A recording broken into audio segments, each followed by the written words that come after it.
Olá, vamos a mais uma reflexão do Evangelho na sexta-feira e o Evangelho de hoje é o Evangelho de Jesus segundo Marcos, capítulo 10, versículos de 1 a 12, casamento e divórcio. Partindo dali, Jesus vai para o território da Judéia, além do Jordão. As multidões novamente se reúnem à volta dele e ele mais uma vez as ensinava segundo seu costume. Adiantam-se os fariseus e, para prová-lo, perguntam-lhe se é permitido a um homem repudiar sua mulher. Ele lhes respondeu: que prescreveu Moisés? Eles disseram: Moisés permitiu escrever um certificado de repúdio e despedir sua mulher. Jesus lhes disse: foi por causa da dureza do vosso coração que ele escreveu para vós este mandamento. Mas no começo do mundo, Deus o fez homem e mulher. Por isso, o homem deixará seu pai e sua mãe e se ligará à sua mulher, e os dois se tornarão uma só carne. Assim, eles não são mais dois, mas uma só carne. Não separe, pois, o homem o que Deus uniu. Estando em casa, os discípulos o interrogavam de novo sobre este assunto. Ele lhes disse: se alguém repudia sua mulher e se casa com outra, é adultério com respeito à primeira.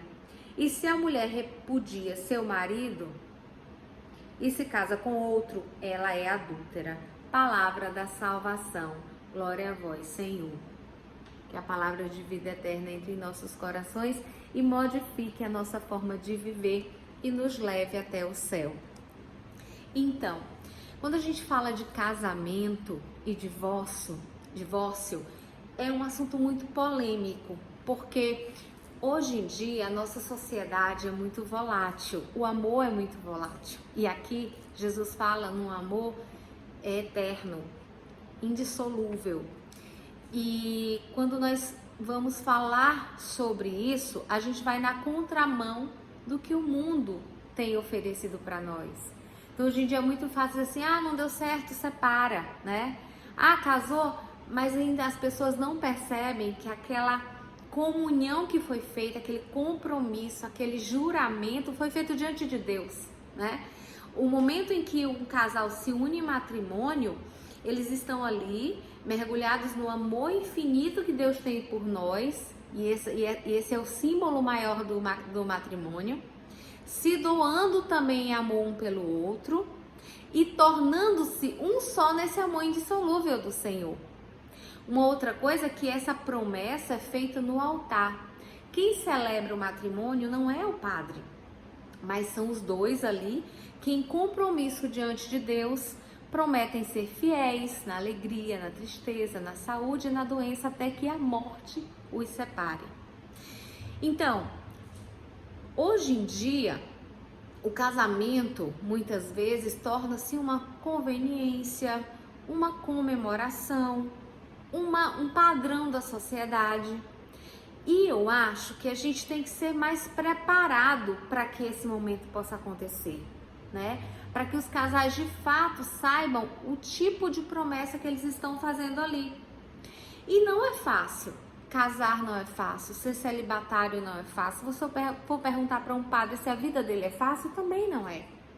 Mas o que a palavra nos ensina? Nos direciona a viver conforme a vontade de Deus.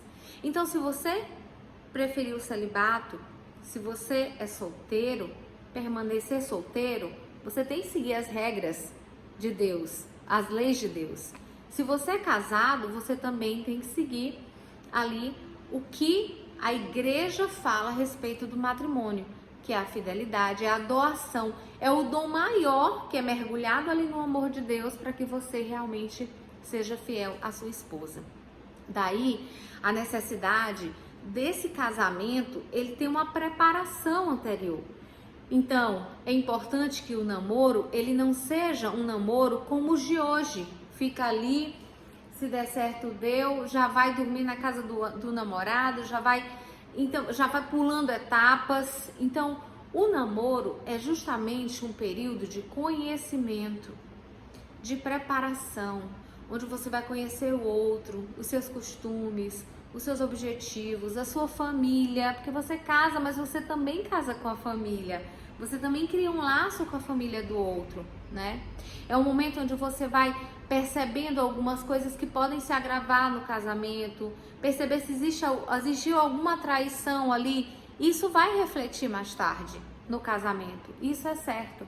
Então é um momento de conhecer, de experimentar essa vivência, né, de conhecimento mútuo, para que no casamento dê certo.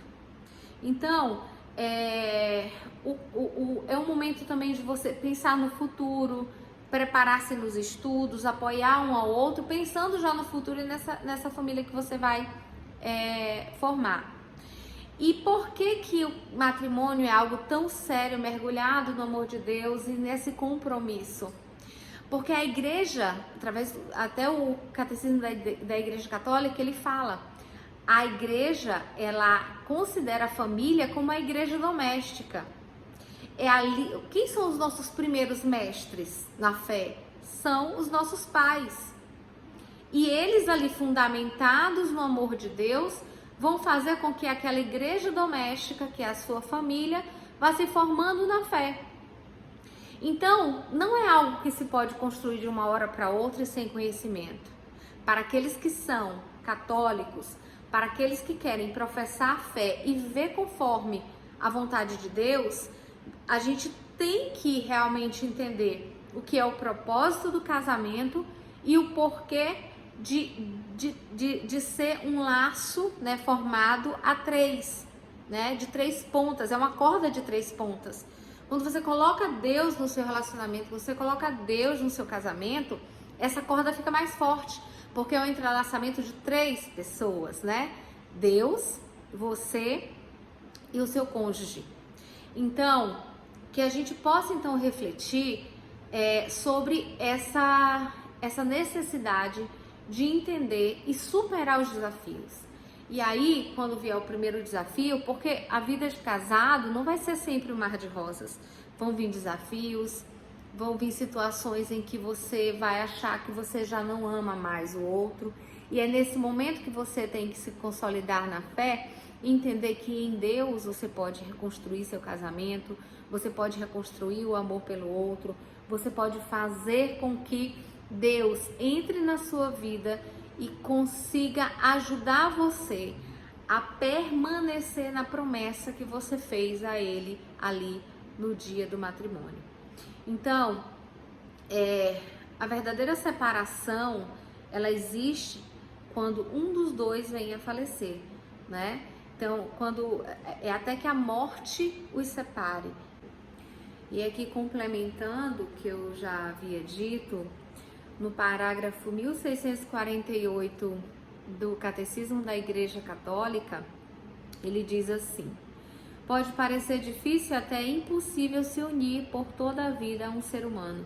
Por isso é de suma importância anunciar a boa nova de que Deus nos ama com um amor definitivo e irrevogável, que os esposos participam deste amor, que ele os conduz e mantém, e que por meio de sua fidelidade podem ser testemunhas do amor fiel de Deus, né? Então nós, quando nos casamos, nós nos tornamos testemunhas do amor fiel de Deus. Mas o Catecismo da Igreja Católica, ele também vem falar sobre aqueles casos em que a união física se torna impossível, né? E a igreja reconhece os casos de agressões físicas, de ameaças de morte. Então existem situações em que realmente é impossível. E aí a igreja realmente aconselha que exista aí uma separação física. Porém, essa separação física, ela não exclui o matrimônio. Vocês não deixam de ser casados para Deus, né? Então é importante a gente falar sobre isso. Existe também a nulidade do matrimônio e que muitos não entendem o que é isso, mas para a igreja são aqueles casamentos que nunca aconteceram. Ou porque no momento da promessa a pessoa mentiu, ou ela não tinha condições de consciência psicológica para firmar aquele compromisso, e ainda outras situações que são, na verdade, avaliadas pela igreja para que haja realmente a conclusão de que aquele casamento não aconteceu. Mas a nulidade é, na verdade, reconhecer a não existência daquele matrimônio e não simplesmente cancelar o matrimônio.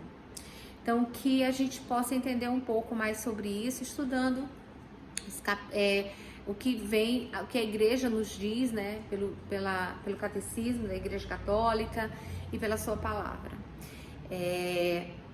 As tempestades vão vir, o casamento, engraçado que quando a gente vê nos filmes, né, geralmente diz assim, viveram felizes para sempre, se casaram.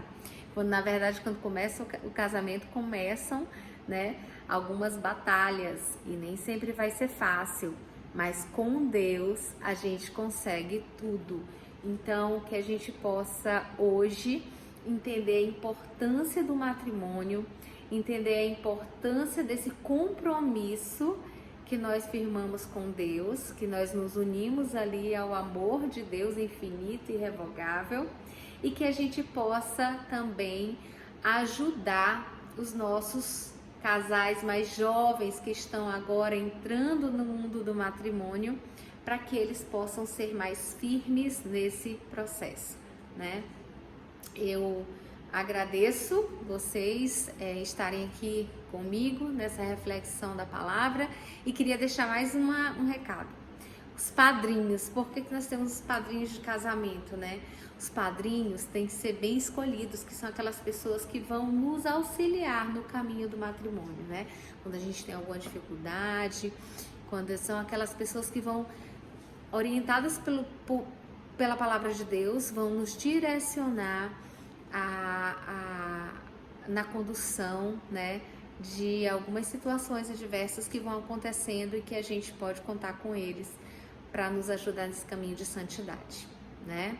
Então, entender que o matrimônio é indissolúvel, como diz a palavra, quem deixar sua mulher por outra vai cometer adultério, e os adúlteros, eles não herdarão o reino dos céus.